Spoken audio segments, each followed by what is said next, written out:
Welcome to Red and Blue Smoke. I am your host, Zach Berry. Joining me, as he always does each week, Greg Jones of LB's Meat Market. Greg, good morning. How are we doing? Awesome. Just got back in town and ready for this Alabama, Auburn this weekend. Yeah, Auburn this weekend, and then get ready for Texas A&M. So should be a good stretch to win some football games. Off a bye week. You weren't on a bye week last week. I at least took a break from a couple podcasts last week, but you were out busy getting it in. Yeah. You were some cuisine related activities. What'd you get into?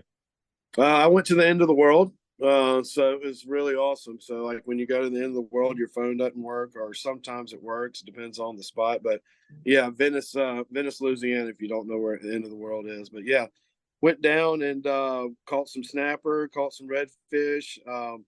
I caught a Jack Crevalle, about a 45-pound Jack Crevalle on light tackle that took me about 25-30 minutes. That was pretty awesome in the Mississippi River.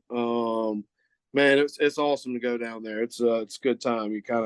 You literally sometimes you literally have the Lieutenant Dan moment. You just, it's so pretty out there. You just literally want to get out of the boat and just swim out to the sea. So that's kind of but it's beautiful out there. It's a good time. I enjoy it.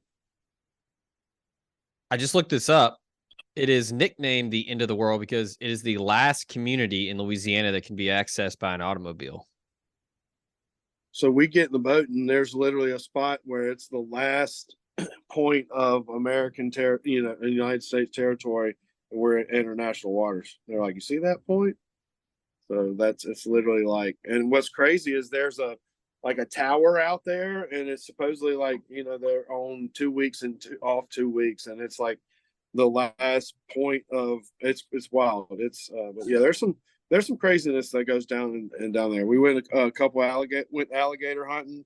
That was pretty wild. It was literally like an episode of Swamp People. I mean, it was wild. Like the bullets, we ran out of bullets in the 22, and one of the captains just pulled out his 22 pistol on his hip and handed it to my buddy Blackwell, and he just literally hit the gator twice in the sweet spot, and that gator was dead. It's crazy. 10-foot alligator. Unbelievable. Yeah, that's pretty wild. I still see people. Actually, I think it was on the PGA Tour. There was a guy that went up and touched a gator on the tail, and it dove into the lake or whatever on the course. And I see people all the time that are down in Florida, and they take pictures of gators.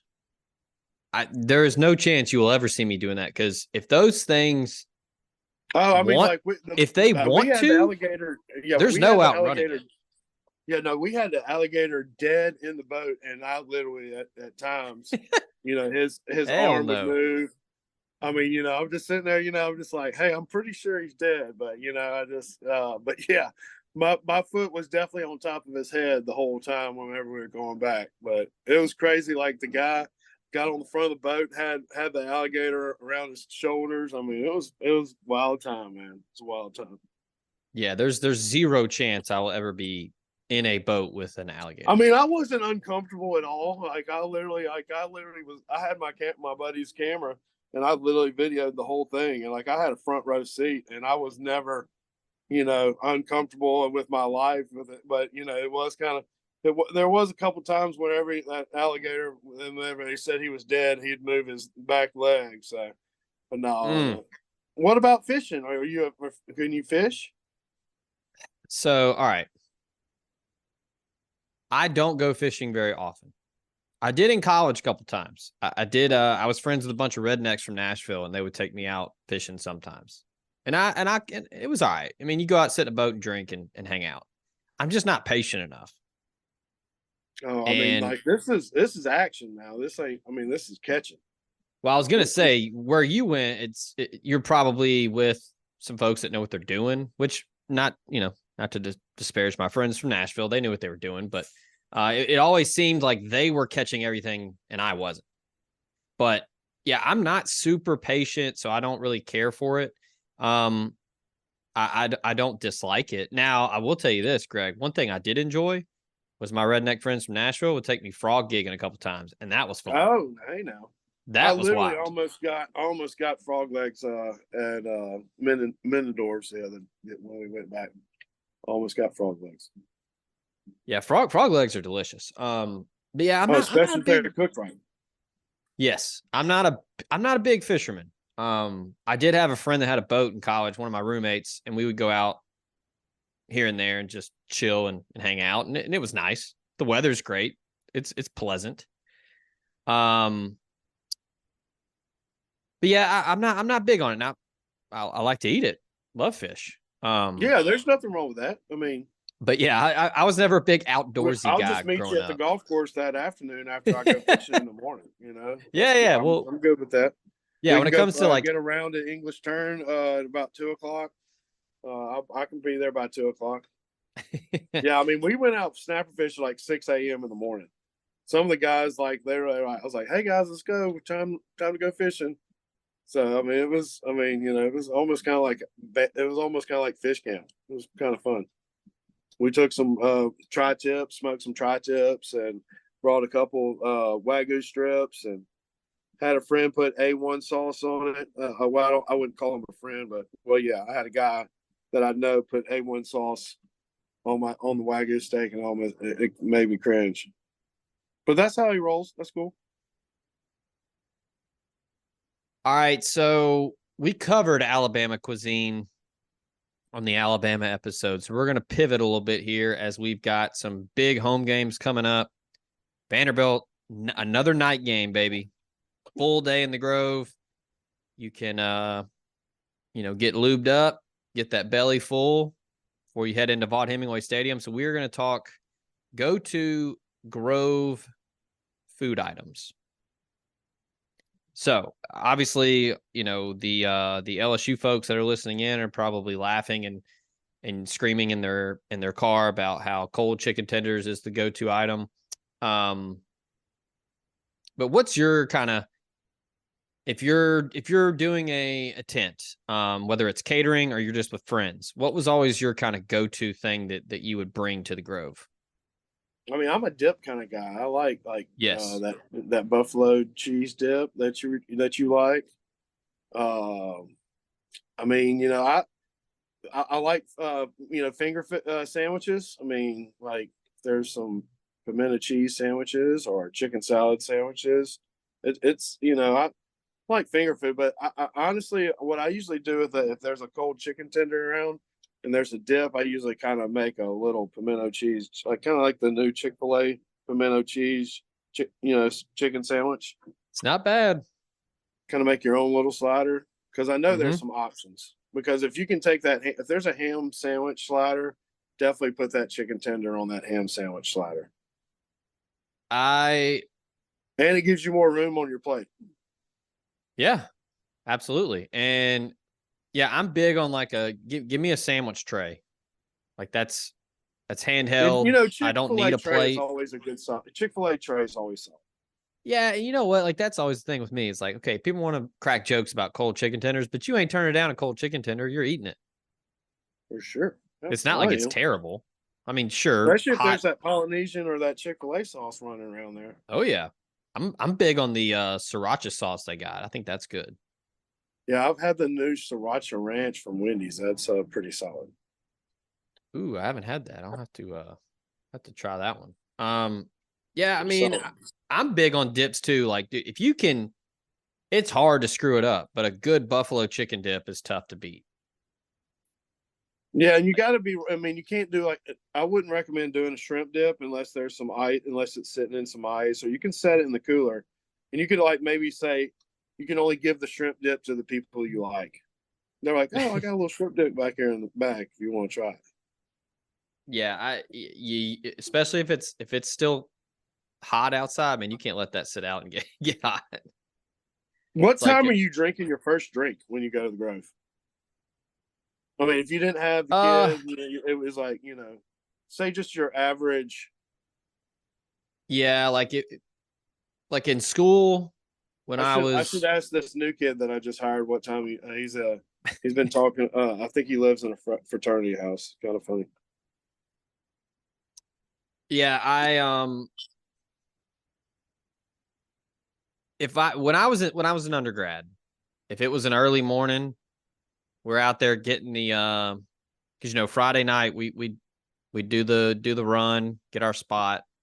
Saturday morning, me and my either both of my roommates or one of my roommates, we'd get out there early, set up the table, we'd get the satellite set up, and then we depending on game time, if it was a night game, we'd go back to the house, get food, coolers, TV, bring it back. I'm probably once we're in the Grove and we have our post game transportation set up. Normally, if we did not have somebody to drive us, we would rotate home games on who was driving home. So that is a factor there, where if I'm having to drive everybody home, I'm taking it easy. I'm probably doing a screwdriver. I don't know. Yeah, I was about to ask. 10 a.m. Is it a screwdriver or a Bloody Mary? I'm more of a screwdriver guy. I don't dislike bloodies, but if I have my choice, I'm going screwdriver. I kind of like the screwdriver idea just because you can put a high noon in there and you can add some more alcohol and flavor to it. Just I can't just do plain vodka and orange juice. I gotta have some kind of like a splitzer, screwdriver. I I go traditional orange juice. Like if you're fancy and you got pineapple juice, I might do that. But I like a good, wow. I like a good as Michael Scott would say, an orange juice vodka. I like to do Bloody Mary first. Okay, Just to like it's a good base. just to get me going, because it does have a lot of nutrition, in the Bloody Mary. So get that hot sauce, it definitely gets you going. Yeah, and then I probably it's a cold weather game. I'll switch to bourbon. But when it's hot outside, man, I was just domestics. I was just sticking to cold beer when it's hot because I don't know. I had no shame. I literally drank a beer at like 6:15 Friday morning. There's just no. I mean, but we were going. I mean, like I'm kind of trying to be like a good social drinker. Like I feel like when you get on a boat with with your buddies, I feel like you don't have to worry about anything. I feel like if the captain wants you there at 6 a.m. I feel like 6:15 might be a good time once the boat gets out. In the main water, I feel like that's a good time to crack a beer. That's usually about 6:15. Yeah, I would say like the Grove, and if you're golfing, that's when it's cool to Now I've done. Let's see, crack I one think early. 7 a.m. is the quickest one I've done because we usually tee off in that Cleveland 6-man. It's like at 7 a.m. and it's just hard not to drink a beer whenever you don't tee off. I don't know. It's just I guess that's just casual for me. I typically will go first tee ball, get to the second shot, hit that, and then crack one heading to the green. And there's always a friend that doesn't drink a beer until they birdie. Oh, like like Blackwell, he told me he wasn't going to drink a beer until he caught a fish. So we'll say he was pretty thirsty for about the first hour on Friday. We play in a big scramble over in Milan, Tennessee, and it's just a little chicken scratch. It's a lot of fun. The people up there are great, and they've got a great little dive bar connected to the clubhouse. Do they need a whole sponsor? Because LBs can travel. Yeah, no, absolutely. We'll be there next year if you want to do it. A whole sponsorship. If I can play, that'd be even better. Yeah, absolutely. So what we usually do, which is a tad aggressive, but this is our big scramble event for me and a bunch of my buddies. We typically hit up some screwball before we tee off. Yeah, I like that screwball.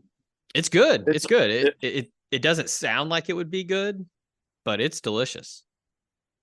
trying to think what the drink they were making with the screwball. They had a bushwhacker that was really good, and I usually put a Mm, screwball and a fireball in there. Like there's not enough alcohol already in it. So, okay. but just kind of like that, kind of like I don't know. It was really good. Okay, so going back to The Grove food, yeah, we got what's your sidetracked. We started what, drinking. no, it's fine. What's your catering to the Grove? You know, I would definitely do jalapeno poppers and duck poppers, and just whenever they're gone, they're gone. Like, yeah, probably do like 2 dozen each. yeah. And then like I'll say this, my my 4-year-old went to one of his good buddies' birthday parties on Sunday, and the parents had barbecue catered, but you can't go wrong with like just a pulled pork sandwich and some sides. I mean, that's everybody likes barbecue, right? I mean, that's easy. Um, you could do I think to make everybody happy, you got to do a pan of mac and cheese. yeah, no, I mean everybody likes mac and cheese. Well, Just especially if you have kids there, that always helps yeah. And because it seems then like every kid in America likes mac and cheese. yes, for sure. You could also you can't go wrong with like getting, a couple dozen wings. Wings are easy, they're handheld. Most most people Maybe those hot dogs would be really good. I think yeah. just just cut it in half. Make a hot dog. Just cut it in half, and then just put your little put some condiments out there, and whoever, because I didn't know that's such a big deal about the ketchup and mustard thing. I didn't realize that was such a big deal. Look, I'm biased because I love the place and it's one of my favorites. I go there every time I'm back in Oxford, but you can't go wrong with a good just hummus trio Oh from yeah. Volta. Like just some pita bread, some And pimento they've got cheese that dip. pimento cheese that I Ooh, thought they made, which they don't. No, well, they yes, they don't? make it. No, I mean you can order that. Yeah. Oh, okay. Sorry, Um, I hate to let the cat out the bag. I feel bad. it's good. And then now they got the margarita mix by the gallon. You just Oh man, throw in the tequila. Um, so yeah, if you're wanting to get a little there's a lot of options you can margarita. do. I mean, you can literally, if you want to. I honestly think a couple chicken on the sticks, if you can get them fresh that morning. Yeah. And dude, yeah, I mean just hammer some gas station food, honestly. Like that's See, something I'm a that big potato log guy. I love a good potato log. oh, for sure. Anything potato logs, egg rolls, pizza sticks, taquitos. Um that was always my favorite thing to tell people in when I lived in like New York or Chicago and explaining like gas station food is like a real thing. And they were just blown away by that. But it is very Yeah, much like a real people thing. show up and be like, "Hey, this is what we like to eat when we get shit faced." I mean, yeah, or sober in this case. If you're just getting to the Yeah, I mean, or Grove, sober. Yeah, yes. slap a You can be couple sober in the Grove.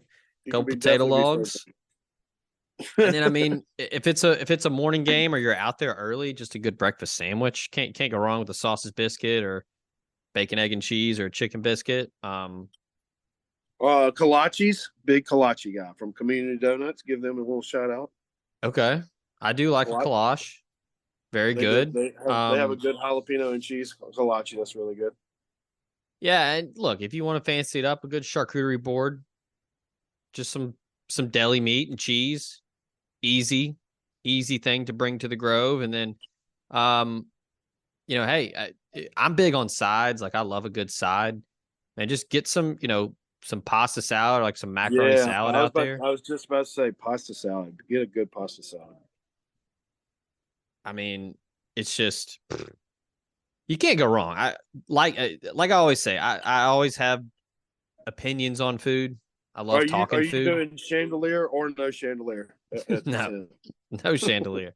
The outlets are reserved for the satellite dish and the TV. I agree. Yeah, but yeah, like what you like, man. take to the Grove whatever you feel is necessary to get your sustenance before you indulge in the extracurriculars. So, as far as like your offerings at LB's, what would you say is probably the best way to go if LB's is catering your Grove tent? Like if you're taking stuff from your shop, what are your best bets? Well, definitely going to do the stuffed mushrooms. That's a super big hit. My mom will probably do a million spinach and cheese, and they'll all look the same. It'll be really crazy. She'll do the ribeye sausage and cream cheese mushroom. Definitely do those stuffed mushrooms. I mean, they're really easy. You can, bake them in the oven. And you can just spoon them on a plate. So definitely do that. The jalapeno poppers and the duck poppers. Definitely do that. Do a combo like that. The bacon wrap asparagus, I don't know, maybe not. I think what would be really good at the Grove is I would take our twice baked potato and cook it and cut it in half and put cheese on each half, and then you could take a little half of a twice baked potato. We just started doing the lane train kebabs. So what I do is I take the lane train, I cut it into 4 pieces and wrap them in bacon. The first round I did mushroom and a whole jalapeno. A lot of people said it was too spicy. Just don't eat the jalapeno if you think it's spicy. But I put it in the air fryer for like 10 minutes at 400 degrees, and it was perfect. It was really, really good. So we started doing that, and you can do that chicken kebab. We did that. We started doing boneless, skinless chicken thighs, cutting them up in little pieces, and doing pepper and Hoover sauce. So you can do a couple kebabs to go on to do the LB's tent, and I think you for sure you've got to do some beef, just straight up slices of beef, probably maybe that tri-tip. Just smoke about 4 or 5 tri-tips. Just slice them whenever somebody wants to slice it. Put a nice little cutting board, nice little area to where you can slice that tri-tip. I think either do the pork tenderloin, the bacon wrap tenderloin, pork tenderloin, or the I would probably do the tenderloin. That way you have a beef and a pork option. And then you're good on chicken with the chicken kebabs. Maybe do some, smoke a couple chicken breasts. That Joyce Farms chicken breast is it's not a huge chicken breast, so but you get it to slice it up. So I think that covers everything. Yeah. Maybe some sliders. Definitely got to do some sliders. Maybe some smoky bacon sliders. Maybe do that Hawaiian, the dozen slider roll, and then put the smoky bacon burger, cheese, grill those onions, kind of make it like a crystal burger. I'm a big crystal guy. But if you make your homemade crystal, like instead of paying for it, it's really, really good. So we started doing lunches on Thursday and Friday, and we always do the smoky bacon burger. And what I do now, and you can just ask me, but what I did the other day is I put some chopped up onions and did those first, and then set the burger on top of the chopped up onions, and then just mashed it down, and then just put a pot over it and put some cheese on it, and just kind of let it grill for about 3 or 4 minutes, and then just scooped it up and put it on a bun. It was really good. Dude, we were recording this around lunchtime, so this is good content and good timing because I'm getting hungry talking about it. All right. Speaking of hungry, after the break, we're going to get into Ole Miss and Auburn. The Tigers are hungry to try to get back into the win column, and Ole Miss, fresh off the bye, is looking to improve to 6-1 and stay on pace for a chance at the SEC West title and a outside shot at the playoff. You heard it right. They still have a shot. So take our first break. When we get back, more with Greg, and we'll talk Ole Miss and Auburn. Hang tight. Are you looking at cutting your health insurance premiums by as much as 20 to 30%?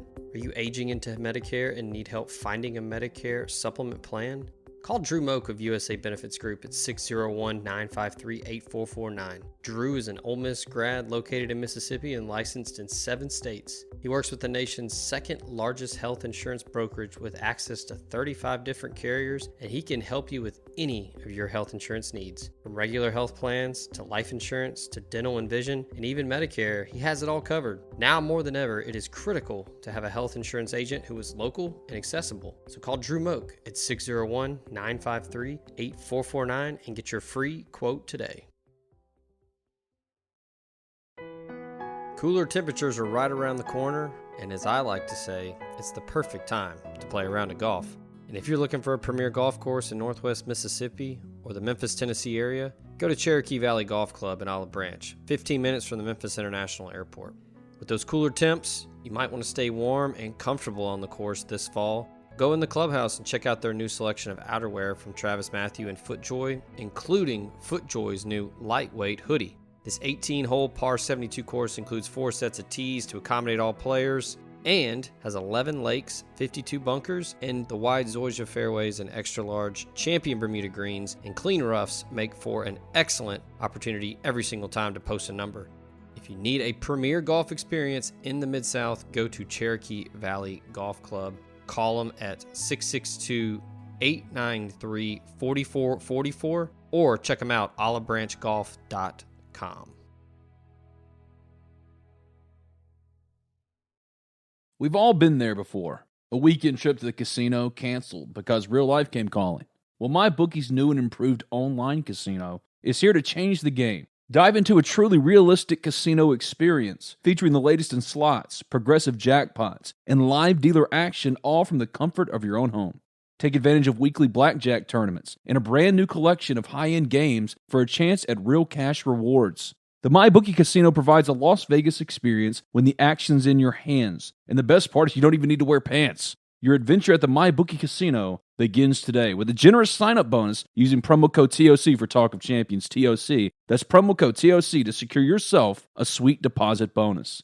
And that's not all, because their revamped loyalty program ensures that you'll be showered with rewards, including free spins, cashback offers, and a host of exclusive VIP perks. The more you play, the more you win. Play anytime, anywhere with the MyBookie Casino.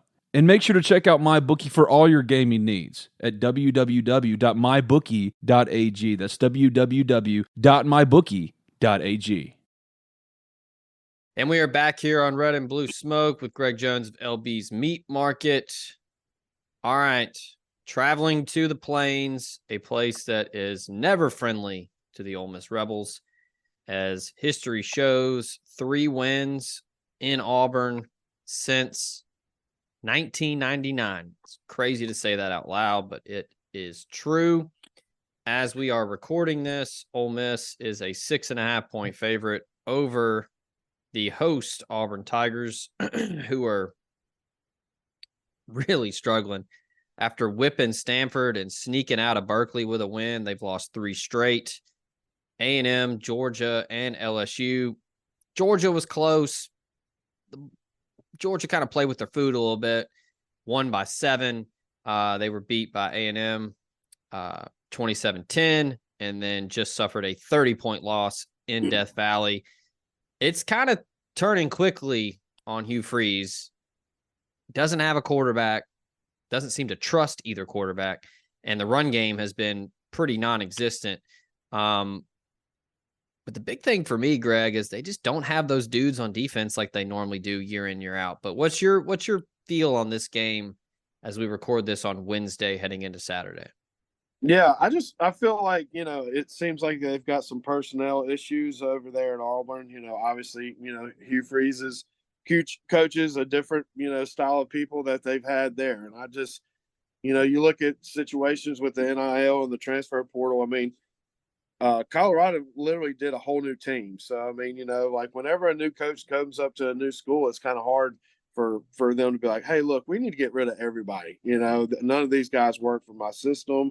So you kind of got to look at that angle. So I think Freeze is kind of working with what he's got. And like you were saying, he doesn't have a quarterback. Whenever he was coaching and he was, at other schools, you look at Ole Miss, he had Bo Wallace, and you look at Liberty, he had, what's the kid's name? Wilkes. Malik Willis, yeah. Yeah, so it's just you are who your quarterback is, and they really don't have a good quarterback. So, I man, I think it's just a personnel issue, and they're you can't wave the magic wand and let them know that this guy's not going to work here and this guy's not going to work there whenever that supposedly Anyway, long story short, I just man, I think Ole Miss. I know they've had bad luck. I actually went to the Auburn game where Okubanayu dropped it in the end zone, and man, that was wild. That was, I mean, I can to this day think of how quiet that stadium got whenever he dropped it in the end zone, and you got to have that luck, when you go there. I feel like if we can't be sluggish when we come out the gate, coming off the bye week, we needed it. It actually came at the perfect time. We needed some people to get better and get healthier and that sort of thing. So, I mean, who knows? But you just got to come out in the first quarter. I really feel like why we had trouble with Arkansas is, whenever we got the ball come a second half and we have just made a quick 3 and out and we punted. So whenever that happens, it literally the other team can control the game. They can run it 12 times. It's just try to keep that offense off the field. But we can't have any 3 and outs. So we've got to keep the tempo of the game up. But of course, it seems like no matter how bad Auburn's quarterback is, we go down there. He plays like Joe Montana. But you just got to, don't make mistakes. You can't have stupid penalties. You can't have, 10 penalties for 100 some odd yards and turn the ball over 2 or 3 times and expect to win. So just feel like, we just got to come out the gate early. If you, can come out the gate early, take the ball, score that opening drive, that's going to be huge. But just can't do the 3 and out. And I know Freeze is probably written down this game on the schedule for a hot minute, but you can't coach mad. So I think that might go to our advantage. So I don't know. I think the long story short, I feel like it's going to be a tight game, but hopefully we can make plays at the end of the game and the defense can do the bend and button up break against LSU and against Arkansas and make some plays whenever need be and get out of there. It's just this is kind of the stretch of the schedule. The Arkansas game was perfect because we just needed to win the game. It didn't matter how many touchdowns or score that we covered the spread. We just needed to win the game. And that's another thing I think that the team might realize that, hey, we just need to go to Auburn and get a win. Doesn't matter what it looks like on paper. We just need to get a win. So hopefully we can get a win, come back and get Vanderbilt next week, and have that big weekend against Texas A&M. Yeah, I think the big thing for me, always say defense and run game travels. And like you said, strike early and often, get the crowd out of it early. I think if Ole Miss goes up 14-0, get a couple scores, get some stops, I think the crowd will quiet down a little bit. And then all the pressure's on Auburn to keep up. And they can't keep pace. If Ole Miss takes care of the football, executes offensively, I think Pete Golding and that defense will be ready and they'll be able to get some stops because Auburn just hasn't been able to generate any offense against anyone with a pulse. They put up a bunch of points against Samford, but I mean, Cal has a good defense. They scored 14 against them. And then we saw what happened against A&M and against LSU. So I think if you get pressure on their quarterbacks early, get stops, and Jackson Dart and company take care of the football and execute, I think Ole Miss can get out of there with a win. And at this point, it's just survive and advance. It doesn't matter if it's ugly. Win an SEC road game and move on. So, I think you build some momentum, like you said, going into Vandy next week and then A&M at home. And then, hey, lay your cards out on the table. 8-1 going into Georgia. Who knows what can happen, right? Yeah. Another thing, I think the bye week comes at a perfect time.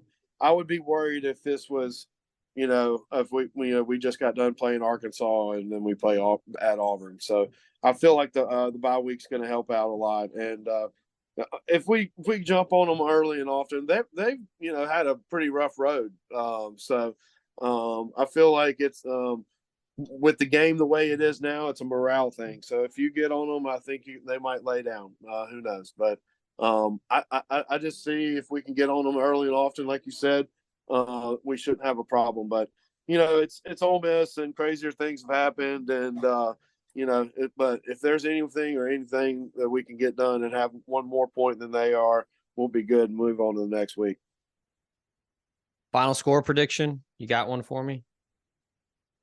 Honestly, I feel like if the offense is rested up and they jump on them early, I feel like it could easily be 42-28. I feel like we could score a lot of points on the defense in the third and fourth quarter because we're a little bit on the fresher side, and if we get a turnover early, who knows? I mean, it's a morale thing with the game now. I think if you get an early fumble, you get an early big run and everything like that, I think that definitely helps the morale of everything. So I feel like if you can jump on them early and often, you can cruise on this thing. So I feel like 42, 45, 28, and just maybe that's a garbage touchdown late for Auburn. All righty. I tend to agree. I don't know if Auburn will score that much, but I'm starting to feel like this is a statement win for Ole Miss, and they make a big announcement on the road, get to 6-1, and keep pace with Alabama atop the SEC West. So I agree with you there. All right, final break. On the other side, we're going to get into the rest of Week 8 in the SEC, give our picks. So hang tight. We'll be right back. This podcast also comes to you thanks to Bluff City Advisory Group, Memphis's leading team of finance professionals who can provide advanced assistance with financial planning, pension, and qualified plan support, and business and estate planning strategies as well. Former Ole Miss Rebel and founding partner Ben Still, along with his elite-level customer service team, make it their goal to help you meet the ongoing demands of your financial needs. Learn about this and more at bluffcityadvisory.com. Introducing the new and improved BNA Bank mobile app. From setting transaction alerts and tracking your spending habits to managing travel plans and turning off a lost or stolen debit card, you can take care of all of it in the new BNA mobile app. At BNA Bank, we know that life moves pretty fast, and we have the mobile technology to keep up with your life on the go. BNA Bank. Local, invested, modern banking. And we are back here, final segment on Red and Blue Smoke, as we look at Week 8 in the SEC. Starting at 11 a.m. on ESPN, the Mississippi State Bulldogs travel to Fayetteville to take on Arkansas. We were talking about Auburn and their skid. Man, it has been a brutal 5 weeks for Arkansas. Close loss to BYU at home, lose at LSU by 3, lose to A&M by 12, by 7 to Ole Miss, and then last week, man, they had a chance against Alabama and couldn't get it done. Hogs are now 2-5, Mississippi State 3-3. Arkansas is only given 6 here. I don't know about you, Greg, but Will Rogers is out. And I told David Brandt this on our show on Tuesday. I feel like the players love Sam Pittman and they play for Sam Pittman. I don't think they're ready to just lie down just yet. And it's at home. I kind of like the Hogs here to win. And I'm not going to say running away, but I think they handle Mississippi State. I think that KJ Jefferson will be good enough. They found a couple things offensively with some of their tight ends, wideouts have played really well. They had good games against Ole Miss, Andrew Armstrong, Isaac Tesla, Ty Washington. I think they're going to do enough. And KJ Jefferson's just, in my opinion, good enough to beat Mississippi State at home in Fayetteville. So it's not nearly like Venice, Louisiana at the end of the world, but Fayetteville's way over there. And that's a long trip for Mississippi State. So I like the Razorbacks here. Yeah, I do too. And I feel like, State's still looking for an identity. And now that Rogers is out, what is their identity? They're just going to try to run the ball or whatnot. So I don't know. You kind of feel bad for Arkansas because they're couple plays away from, actually having a whole different record. So I just feel like they roll here, but I kind of like the over, if anything. Yeah, I don't hate that either. I think we'll see what Mike Wright can do in that offense. The Vandy transfer, he will be under center for the Bulldogs. But yeah, I like Arkansas in this spot. I think they've got at least one or two more in them before it really collapses over there for them. All right, 2:30 CBS revenge spot after last year's upset. Number 17 Tennessee travels to number 11 Alabama. Alabama given 9.5 here. Kind of feel like this is the Crimson Tide's to lose. I don't think Tennessee can do enough offensively. Now I think this will be relatively low scoring, as I feels like Alabama's kind of figured out their identity at this point, and they're just going to run the football and be physical and play defense. Can Tennessee protect Joe Milton? Dallas Turner's having a heck of a year coming off the edge. He has 7 sacks, I believe, on the season. Are they going to be able to protect Milton? And, who's going to step up for Tennessee? Brew McCoy's out for the year. They don't really have a playmaker on the outside.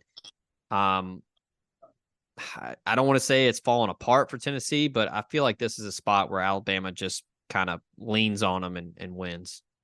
Yeah, I like them. I think Alabama rolls here. I just, Alabama had a couple losses early, and they steady the course and get it done. But yeah, they're a good football team, and they found their identity with the running and playing defense. So I think they can shut down Tennessee on the offense. So, and plus it's at Alabama. It's tough to go there and win.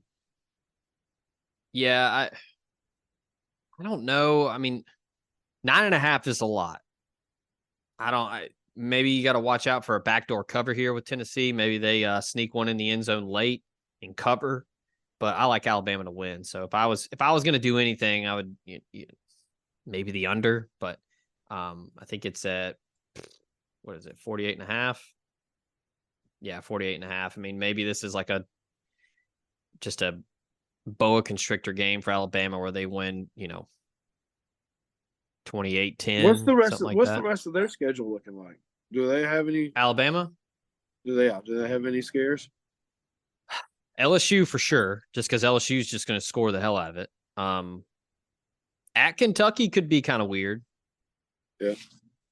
Kroger Field, it can get a little rowdy over there if it's a night game, and then they got at Auburn, which is, maybe Freeze can muster up some kind of effort. If you're Ole Miss, it's in Auburn too.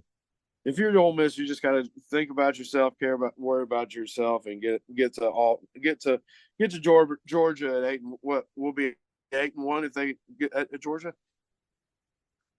Yeah, Ole Miss takes care of business this weekend, beats Vandy, beats A&M, 8-1 heading into Athens. Yeah, that'd be a really, really big game. Yeah, we'll get into that after we do our picks. But yeah, we both like Alabama here. This one, man, just a two teams going in completely different directions here. South Carolina travels to Columbia, Missouri. The battle for Columbia. Mizzou looks for real. 20th in the country, 6-1.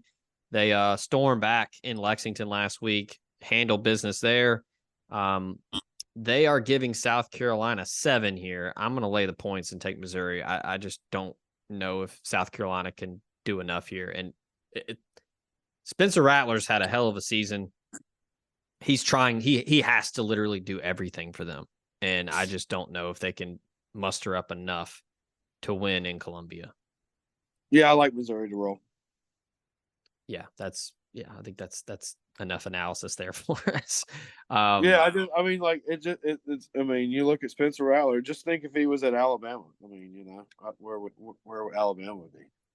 Oh yeah, I mean he much better. I mean maybe they don't beat Texas, but I mean they're still better offensively because Milroe has his limitations. All right, it's not an SEC game, but Army at LSU. The spread is 30. Do we think LSU covers 30 against Army? No, I'm going to take Army. Okay, all right. I think they can. They run. Don't they run the ball? I think they run the ball. So I believe They're I'm not. not 100. I'm not 100%. I feel like they have switched up a little bit. They probably still run some variation of the triple option, but I think they actually do some shotgun now. I think Navy still rolls with it. Yeah, it's a different. Yeah, it's a new head coach. Niumatalolo is not there anymore, but they still runs basically the option from the shotgun. But yeah, Army they got shut out last week by Troy, but they've scored 24 against BC, 16 against Syracuse. They put up 37 on UTSA. Man, 30 is a lot, but is LSU just going to care enough? Is my question. Like, are they going to put the backups in the second half? What time is that game? It's a 6:30 SEC network. Ooh. And they do have a bye, but then you got Alabama on deck. So I mean, they can empty the clip and then get to the bye week. So maybe they pour it on. I would think a first half bet on LSU would be a good bet. Yeah, I agree there. This is a question of whether or not Brian Kelly, respects the troops here or not. It may not matter. They may not even try to run it up, but Army just may not be able to stop them. But yeah, first half bet's probably a good one. If you can get like a first half team total for LSU, I'd probably jump on it. Because I mean, they've got so many, they've scored on it. They've scored on everybody. They've got so many prop bets right now. It's crazy.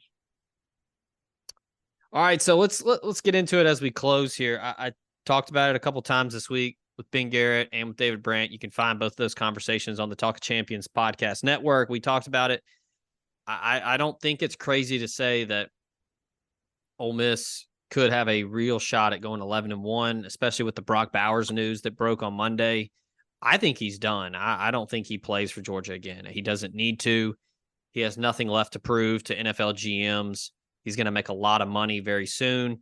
I don't know if he's going to risk it. And also just the recovery timeline. I mean, is he going to be back ready 100% for the Ole Miss game? That's November 11th. The tightrope surgery timeline is typically 4 to 6 weeks, depending on, the individual. Some people can recover in 3 weeks. Some people it takes 6 or 7. So, without Brock Bowers, that Georgia offense is not super explosive and they don't scare you. But yeah, if Ole Miss goes 11-1, that's a legit shot at the playoff. No, I agree, definitely. Because they'll have to play Georgia again in the SEC championship, right? Yeah, that's the thing. Is like for me, if you go 11-1 and let's say Bama wins out or whatever, and they go to Atlanta, who cares? I mean, you would rather have the extra week off, and you don't have to beat Georgia. How many teams are in the playoff this year? It's just the 4 still, but it's still the 4. Okay. The Big Ten teams are going to beat each other. I still think the ACC is up for grabs. North Carolina's legit. Florida State's good, but they still got to play Clemson. And then there's an ACC title game too. Pac-12, can Washington run the table? If they get a loss, you're probably going to see Oregon, Washington again in the Pac-12 title game. So one of those teams will have either a 1 or there'll be a 1 or a 2 loss team. I don't know. I still have my questions about Oklahoma. They would play in the Big 12 title game, so it could work out. Now you got to win. You got to win first. You got to go 11-1 first. But yeah, because Oklahoma probably doesn't have anything scary left. Let's give it a look. Right. Oklahoma State, but they're terrible. They have probably TCU maybe. So they play UCF this weekend, which. Yeah. Unless John Rice Plumlee's going to go off, I don't see them tripping up there. I think he's hurt. I think he's back this week. Oh, okay. I think Gus. I'll take the over. Yeah, I think Gus said he's back. They go to Kansas, at Oklahoma State, who all of a sudden has a pulse. Then they host West Virginia. This is a tricky one here, Greg. At BYU on November 18th. Yeah, I'm not worried about that. At Elevation. Never know. And then they close the year with TCU, who's bad. I don't know. Here's a fun trivia question for you. Can you tell me who is second in the Big 12 right now? Kansas. Incorrect. No, Texas. Incorrect. To be fair, I saw this yesterday and laughed Texas because Tech? I would never guess it. No. It's the Iowa State Cyclones at 4-3. They are 3-1 in the Big 12 right now. They are in second place. Wow, Texas that's good. is in third. They're 2-1 in the Big 12. Yeah, I saw that yesterday and was like, wow. So you imagine you have to think we're going to get Oklahoma Texas part 2. Yeah. Texas And should that'll win be out. like a quarterfinal game. Like a lot of this stuff's going to be a quarterfinal game, like in quarterfinal games. Yeah, the conference championships, are like playing games. Well, I mean, there's going to be some, like, I would think, like I said, if Ole Miss can run the table, and I mean, that would basically be, almost no, because if Alabama won out, yeah, man, they really need to extend this playoff out really bad. Yeah, and it's going to happen. I think this is a good year for it, where you're going to have so many one-loss teams that have a real shot and a case. Because if you think about it, let's say Ole Miss does go 11-1. That's a resume where you've got a loss on the road to a top 10, maybe a top 5 Alabama team, and you have a win over then number 1 Georgia on the road, and you play in the SEC. And if you're 11-1 at that point, the storylines are, Lane Kiffin's a coach of the year candidate. Maybe Jackson Dart has some big games. Maybe he's a dark horse Heisman guy. So the storylines, the intrigue is there, but again, you got to get there first. But at this point, I don't think it's crazy because Georgia has looked mortal. Brock Bowers is out. It's there for the taking. I mean, that's the thing for me is if you're Ole Miss and you're 8-1, man, just go to Athens and just let it all hang out. There's no pressure. Just try whatever you've got in the holster, whatever you've got deep in that playbook. Just fire it all at Kirby Smart. That would be wild. That would be the most Ole Miss thing for them to go 11-1 and not make the playoff. Yeah, and at that point, it's just sure you had a chance to beat Bama, but you didn't. But still, 11-1, you're getting a high caliber access bowl. A chance to go 12-1, most wins ever for an Ole Miss team in the history of the program. Hey, so be it. Get ready for 2024, and the playoff is potentially expanded by then. So, Would Dart come back? So that's an interesting point. So if Ole Miss is 11-1, you have to imagine he's playing at a high level. What are the scouts saying? What are GMs telling him? Is he going to do a pro day and get some feedback? What's he going to do? He could come back, but at 11-1, I'd imagine he's having a hell of a year. I think he probably takes his chances. But if he doesn't and he comes back, then buddy, you're cooking with gas in 2024.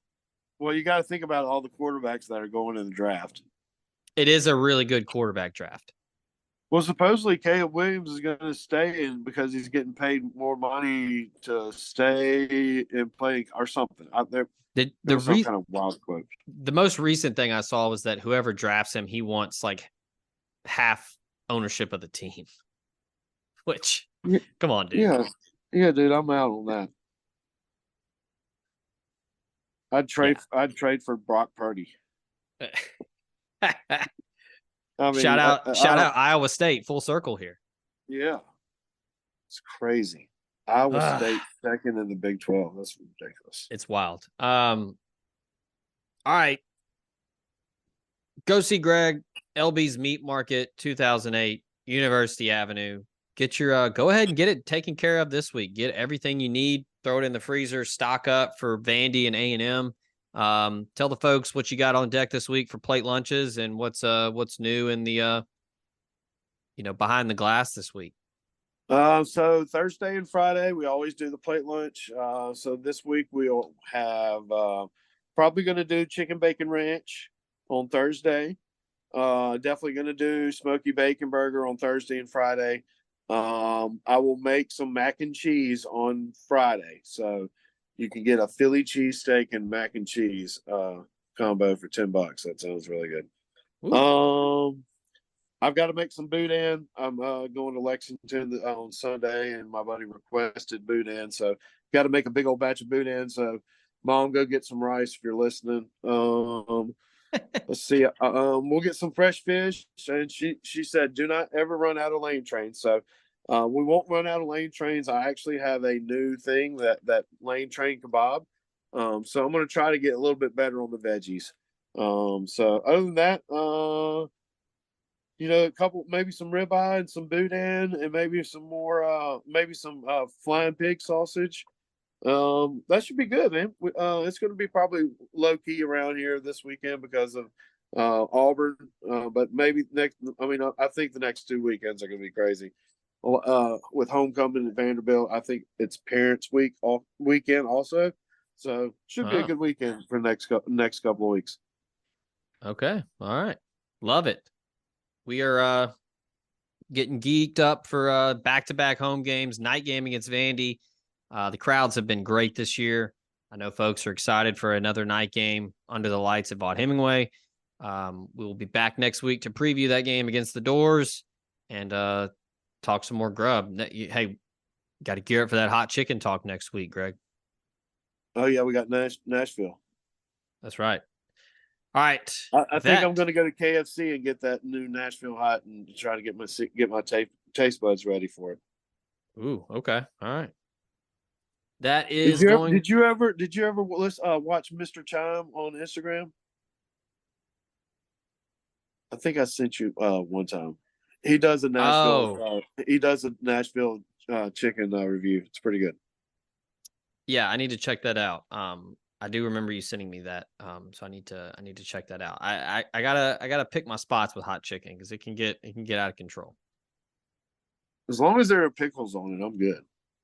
Yeah, I love that. I love a good pickle on there. 6 o'clock, ESPN, Ole Miss at Auburn will be a good one. We both expect the Rebels to take care of business. And again, whether our predictions were right or not, just get a dub. That's all we need. So, all right, that is going to do it for Red and Blue Smoke. Shout out to Greg for joining us as always. And shout out to you, the listener, for tuning in and the sponsors that bring this one to you. Until next week, we out.